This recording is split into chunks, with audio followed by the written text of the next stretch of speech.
I've been watching movies that I haven't seen before, and one that's been on my list for a little while was Flight of the Navigator. I will admit I originally saw it on the Nostalgia Critics underrated films list, and it's not one I ever heard about, it's not one people talk about a lot. I thought, you know what, why not talk about something that's lesser known? I did watch it. I've also been on a 70s, 80s fantasy sci-fi kick because I like the aesthetic so much. I like a lot of the practical effects, I like the imagination in a lot of these films. Essentially the plot is a kid trips and falls in the year 1978, and 8 years later he wakes up. Everybody's aged but him, and that's in connection to the arrival of this spaceship. Scientists are trying to study him, and he's trying to just live a normal life. I really found it interesting. I liked the first half a lot more than the second. The first half actually felt like something out of Stranger Things. It had a lot of atmosphere. It had this combination of whimsy but also darkness, and was psychologically very gripping. You see the effect that the situation has on this kid, the shock of how that he's the only person that hasn't aged, and you get why he would be this scientific curiosity. And at the same time, it is cool to see the progression of his family.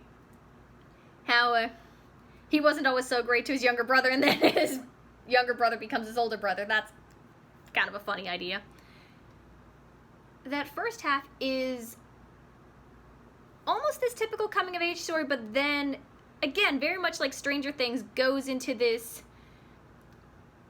darkness, this scientific curiosity. The kid very much feels trapped. He's trying to escape. He's just trying to live a normal life. And the scientists are manipulating him into this for their own gain, for their own goals. Not like the greedy corporate trope, but legitimate scientific curiosity that clearly has no respect for the emotional impact that this kid's going through. The second half does lose me. It's still good, but at the same time, it does lose the edge that the first half has.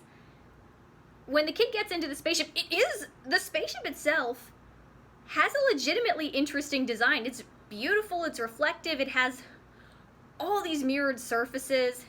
You see different aliens that have been collected over the galaxy. That's always interesting to see. And of course, he takes one as his companion. Okay, by the way, there are going to be spoilers, but that should be a given with these videos.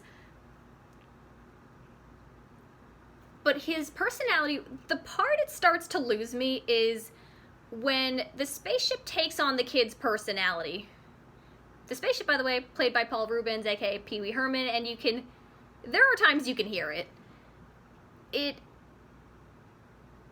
I actually liked the kid's relationship with the spaceship more before it took on the kid's personality, because the kid, bit of a jerk. And it was a lot less fun when the spaceship took on that personality. It was more fun when he was his own thing. It felt more like two different characters working off each other versus two of the same kind, and you see the kid's flaws amplified with the spaceship when it takes on his personality. It is a lot less fun. The second half is the kid riding around in the spaceship and all the fun that you'd have with that. But you lose a lot of the psychologically interesting stuff from the first half. It becomes more of a chase. I would have liked to see more of the stakes, more of the scientific curiosity, essentially more of the stuff that was done so well in Stranger Things. Not that it's bad by any means, it is still an enjoyable film. But it's clear that parts of it do outshine other parts. I actually do like the relationship with the family. The family's actually quite sweet. I like that. I thought they were legitimately cute. They legitimately had a nice dynamic. I also really liked that it was set in Florida. Makes sense, because that's where NASA is.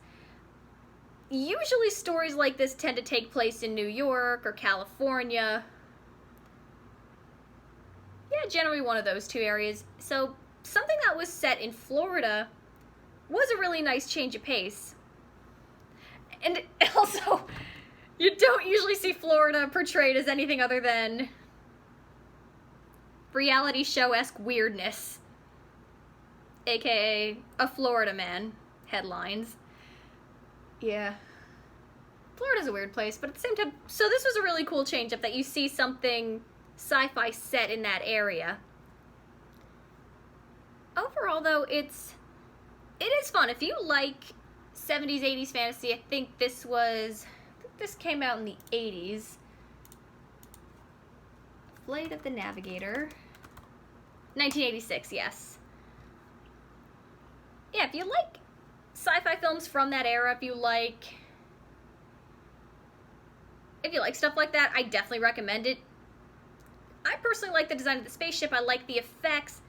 I like seeing stuff with a ton of practical effects, and 70s, 80s films do have a really nice balance of that, and they have a lot of very unique environments, a ton of atmosphere, a ton of very unique worlds.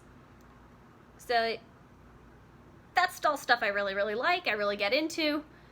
The characters are very distinctive, even though I do lose some of the charm in the second half. The characters are still very, very distinctive, and they are worth watching. Again, the kid can be a bit of a jerk, but he's not a bad kid by any means. You know, it's, in many ways, he's very, very typical. He doesn't act too mature for his age. I think he's supposed to be 12, so it makes sense. He's very, very true to that. You know, you see some stuff where kids may act a little younger or a little older. Funny thing is, in these kinds of films, it never bothers me when the kids act a little more mature than you'd think a kid would act. It is a little weird when they act younger than they're supposed to. But in this case, I thought the flaws, the imagination, was handled very, very well. Oh yeah, and one more thing, I did think, depending on the other films you've seen that have taken really big twists, especially recently with sci-fi and how tropes are being turned on their heads, you might see the ending as a cop-out. I personally do. I thought it would have been a little more interesting if he had to live more with the situation, if he had to keep dealing with what happened and adjust to it. But, you know, they go the typical happy ending route that you think they're going to get. And again, it's not bad by any means, especially considering this is more of a family film, and I get it. Kids and families would want the straight up happy ending. But I think it would have been a little more interesting if they kept showing some of the effects of the situation he's been dealt with and what he's been going through, instead of retconning a lot of it.